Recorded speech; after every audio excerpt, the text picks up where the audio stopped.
spaceships from far away. We're already here on the earth today, just so small that you wouldn't believe. Travel at speeds that we couldn't conceive. That means one could slip right by, undetected to the human eye. Try to catch one, you wouldn't stand a chance, because they're just so small yet so advanced. Those tiny spaceships under our noses, just so small we'd never notice. And while we're looking up at the sky, a tiny spaceship could slip right by.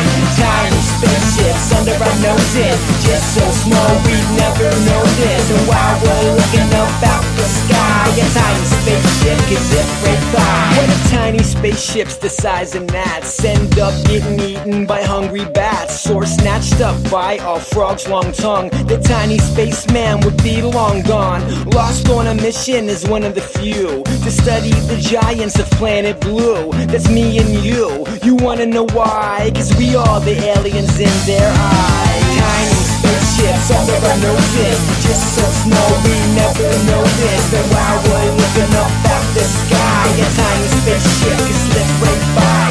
Tiny spaceships under our noses, just so small we never noticed. And while we're looking up at the sky, a tiny spaceship can slip right by. What if they're from a planet that's cold and gray, in a universe light years away? And even though it sounds like it's very far, what if it's the universe next to ours that makes us neighbors with a space-time fence? If the universe begins right where ours ends, a trillion galaxies and trillions of stars, and somehow they found their way to ours. In tiny spaceships under our noses, just so small we never noticed. And while we're looking up at the sky, a tiny spaceship can slip right by.